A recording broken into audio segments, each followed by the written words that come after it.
बिस्मिल्लाहिर्रहमानिर्रहीम। अस्सलाम वालेकुम। 9th क्लास के मैथ का लेक्चर है। एक्सरसाइज 7.1 क्वेश्चन नंबर 3 है, find in each of the following. देखिए ज़रा, क्वेश्चन नंबर 3 के दो पार्ट्स हैं। उसका पहला पार्ट हम कर रहे हैं, फिर दूसरे पार्ट की तरफ भी जाएंगे, लेकिन पहला पार्ट देख लें। उसकी स्टेटमेंट है the distance between the two given point. इसमें हमने डिस्टेंस मालूम करना है। तो हमने वैसे क्वेश्चन नंबर 2 जो किया था पिछली वीडियो में, उसमें भी हमने डिस्टेंस ही मालूम किया था। तो अगर आपने वो वीडियो नहीं देखी तो उसको पहले देखें ताकि आपको ये मज़ीद अच्छे से समझ आ जाए। ठीक है जी। तो देखें ज़रा, ए वाला इसका क्वेश्चन है जिसके अंदर दो पॉइंट्स हैं ए और बी।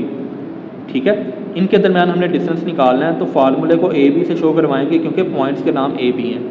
फार्मूला क्या होता है? डिस्टेंस फार्मूला अंडर रूट के अंदर x2 माइनस x1 का whole square plus y2 minus y1 का होल स्क्वायर। अब पहले हमने a लिखा है तो इसलिए x1 y1 पहली वैल्यू जो है ना किसी भी पॉइंट के अंदर x की होती है और दूसरी y की होती है। इस तरह b के अंदर भी ये पहली वैल्यू x की होगी, दूसरी y की होगी। अब 2x हैं 2y हैं, तो इसलिए जो पहले पॉइंट आ रहा है वो x1 y1 है, जो बाद में आ रहा है वो x2 y2 है। ठीक है, तो फार्मूले के अंदर x2 माइनस 2 है, फार्मूले का माइनस x1 की वैल्यू 3 है, इसका स्क्वायर कर लिया, प्लस y2 माइनस 4 है, माइनस y1 की वैल्यू 1 है, तो हमने लगा दी और इसका स्क्वायर कर लिया। अब देखें ज़रा, -5 का स्क्वायर, क्योंकि ये आप -2 और -3 -5 हो जाएगा, और इधर -4 और -1 ये भी -5 हो जाएगा। इनका स्क्वायर लेंगे, माइनस का स्क्वायर पॉजिटिव होता है तो 5 का स्क्वायर 25, 5 का स्क्वायर 25। इन दोनों को आप प्लस कर लें तो अंडर रूट 50 आ जाएगा, और 50 का जब आप एलसीएम लेंगे तो 2 × 5 का स्क्वायर हो जाएगा। स्क्वायर वाली वैल्यू अंडर रूट से कट के बाहर आ जाएगी और अंडर रूट के अंदर ये वाला 2 बच गया। ठीक है जी, ये ए वाले पार्ट का आंसर है। उसके बाद बी वाला पार्ट है इसका, इसके अंदर भी दो पॉइंट है, दोनों का नाम उसने वही रखा सेम ए और बी। ठीक है जी, फार्मूला भी ए बी के बराबर होगा। फार्मूला अब आपको पता है x2 माइनस x1 का whole square plus y2 minus y1 का होल स्क्वायर। तो देखें ज़रा, ये x1 y1 x2 y2, तो x2 2 है, माइनस फार्मूले का x1 की वैल्यू है -8। ये वाला माइनस और ये वाला माइनस, ये दोनों इकट्ठे नहीं लिख सकते, इसलिए मैंने ब्रैकेट में अलग-अलग कर दिए और स्क्वायर आ गया बाहर, प्लस y2 -1 फार्मूले का माइनस, और y1 की वैल्यू जो है वो 3 है और स्क्वायर आ गया आपके पास। अब माइनस माइनस प्लस, और इसको फ़िलहाल मैंने ऐसे लिख दिया, इसको मैंने कर दिया -3 और -1 -4 का स्क्वायर हो जाएगा। ये 8 और 2 10 हो जाएंगे, 10 का स्क्वायर, और इसको फिलहाल मैंने ऐसे ही रहने दिया क्योंकि हम इसको इकट्ठा ही सोल्व करते हैं। 10 का स्क्वायर 100 आ जाएगा और -4 का स्क्वायर प्लस 16 होगा। इन दोनों को प्लस करेंगे 116 आ जाएगा, इसका आप एलसीएम लेंगे तो ये आपके पास आ जाएगा 2 का स्क्वायर मल्टीप्लाई 29। तो स्क्वायर अंडर रूट से कट जाएगा, बाहर आ जाएगा ये 2, और अंडर रूट के अंदर 29 रह जाएगा। तो ये हमारा है पार्ट बी का आंसर। अब सी वाला पार्ट है आपके पास ए की वैल्यू और बी की वैल्यू। अब यहाँ पे थोड़ा सा आपको काम करना पड़ेगा क्योंकि ये अंडर रूट के अंदर थोड़े से क्वेश्चन क्या वैल्यूज़ हैं। चीज़ वही है x1 y1 x2 y2, formula हमने लगाया हुआ है।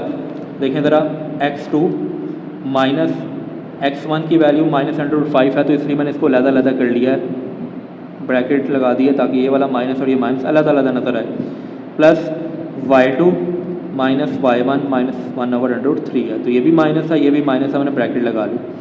अब देखें ज़रा, ये -√3 और ये माइनस माइनस प्लस हो गया, पहले साइन सोल्व कर लिया हमने, उसके बाद इधर भी माइनस माइनस प्लस कर लिया।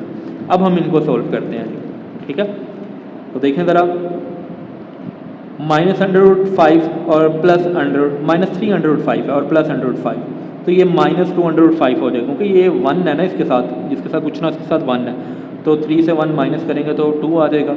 और इसका आपने एलसीएम लेना है, जिसके नीचे कुछ ना उसके नीचे 1, इन दोनों का एलसीएम लेंगे तो 3 आएगा।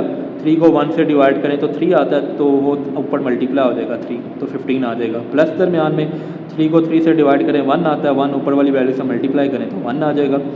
अब ये जो स्क्वायर है ना, ये -2 का भी है और √5 का भी है, तो -2 का स्क्वायर जो है वो +4 हो जाएगा, और √5 का जो स्क्वायर है वो मैंने लिख लिया, और उसके बाद 15 और 1 16 हो जाएगा, डिवाइड बाय 3 और इसका स्क्वायर आ जाएगा। नेक्स्ट, ये अंडर रूट जो है वो स्क्वायर से कट गया, 5 आ गया, 5 4 20 हो जाएगा, और इस तरह 16 का स्क्वायर 256 और 3 का स्क्वायर 9, तो ये आपके पास आ गया। अब हमने इसका एलसीएम लेना है, तो जिसके नीचे कुछ ना उसके नीचे 1 होता है, इन दोनों का जब आप एलसीएम लेंगे ना तो ये 9 आएगा। तो देखें ज़रा, 9 को 1 पे डिवाइड करें तो 9 ही आता है। तो जो चीज़ आपके पास आ रही है उसको ऊपर वाली वैल्यू से मल्टीप्लाई कर दें, तो 20 से 9 को मल्टीप्लाई करेंगे 180 आ जाएगा। दरमियान में या प्लस 9 को 9 से डिवाइड करेंगे 1 आता है, तो 1 को ऊपर मल्टीप्लाई करेंगे 256 से, तो 256 ही आ जाएगा। इन दोनों को जब आप ऐड करेंगे तो 436 और डिवाइड बाय 9, तो 436 का हमने एलसीएम लिया तो ये आ गया 2 स्क्वायर मल्टीप्लाई 109 और 9 का अंडर रूट होता है 3। अब ये जो स्क्वायर है ना, ये अंडर रूट से कट के तो ये 2 बाहर आ जाएगा, अंडर रूट के अंदर 109 बच जाएगा और डिवाइड बाय 3। तो ये इसका पार्ट नंबर सी का आंसर है इसका। क्वेश्चन नंबर 3 का जो पार्ट नंबर 2 है उसमें उसने क्या है, mid point of the line segment joining 2 points. आपको 2 पॉइंट दे दिए गए हैं, आपने इनका मिड पॉइंट मालूम करना है, यानी दरमियानी नुक्ता मालूम करना है जी, ठीक है। वही क्वेश्चन है जो ए बी सी है, उन्हीं को पहले हमने डिस्टेंस फार्मूले की मदद से सॉल्व किया था, अब हमने मिड पॉइंट वाले फार्मूले की मदद से मिड पॉइंट निकालना है। तो बहुत ईजी है, फार्मूला एक दफ़ा देख लें आप।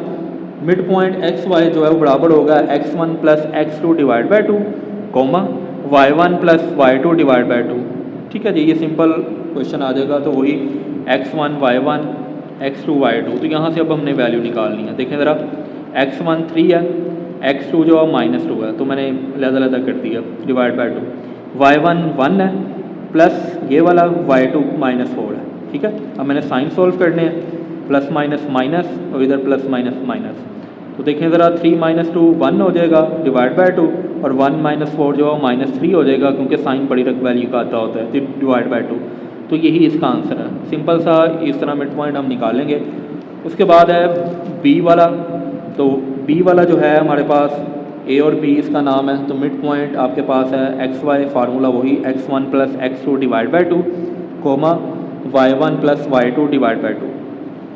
तो देखें ज़रा, ये x1 y1 है, क्योंकि a पहले है तो इसलिए इसमें जो वैल्यू होंगी वो x1 और y1 की होंगी, b बाद में तो इसलिए इसमें जो वैल्यू होंगी वो x2 y2 की होंगी। तो देखें ज़रा, x1 -8 x2 2 divide by 2, y1 3 y2 -1 divide by 2। इन दोनों को माइनस करेंगे -6 डिवाइड बाई 2, तो 3 - 1 जो है वो 2 हो जाएगा डिवाइड बाई 2। तो -6 को 2 पे डिवाइड करेंगे तो -3 आएगा, और 2 को 2 पे डिवाइड करेंगे तो +1 आ जाएगा आपके पास। तो ये इसका भी मिड पॉइंट आ गया बी वाले पार्ट का। अब है सी वाला पार्ट। तो सी वाला पार्ट जो है वो थोड़ा सा टेक्निकल है, ठीक है। इसका हमने जब डिस्टेंस फार्मूले की मदद से हल किया था तब भी इसकी कैलकुलेशन काफ़ी थी, अभी भी थोड़ी सी ज़्यादा है। तो देखें ज़रा, x1 y1 x2 y2, formula हमने लगाया। x1 की वैल्यू जो है वो -√5 है, प्लस x2 की वैल्यू जो -305 है। तो ये माइनस और प्लस जो है वो माइनस हो गया, मैंने अब डायरेक्ट कर लिया, ठीक है, डिवाइड बाई 2। इस तरह y1 -1/3 प्लस y2 जो है वो 5 है, तो डिवाइड बाई 2, ठीक है जी। अब देखें ज़रा, ये दोनों जो हैं -3/5 और -1/5, तो ये -4/5 डिवाइड बाई 2 हो जाएगा। अब यहाँ से मैंने 1/2 अलहदा कर लिया और इसको मैंने ऐसे ब्रैकेट में लिख लिया, ठीक है जी। इन दोनों को जब डिवाइड कर लेंगे तो -2/5 आ जाएगा, ये ऐसे ही आ गया। अब इनका एलसीएम लेना है, जिसके नीचे कुछ ना हो उसके नीचे 1 होता है।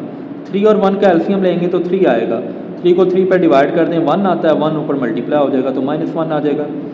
दरमियान में प्लस है, 3 को 1 पर डिवाइड करें 3 आता है, तो 3 को ऊपर 5 से मल्टीप्लाई करने से 15 आ जाएगा। ये वाली वैल्यू ऐसी आ जाएगी नीचे। अब देखें ज़रा, इन दोनों को जब आप माइनस करेंगे तो 14 आएगा, 14 को 1 से भी मल्टीप्लाई कर दें तो 14 आ जाएगा, और 2 3 6 हो जाएगा। इसी तरह ये वैल्यू ऐसे आ गई, तो 14 और 6 की जो कटिंग करेंगे 2 के टेबल पे तो 7/3 आ जाएगा आपके पास। तो ये आपका आंसर है, ठीक है।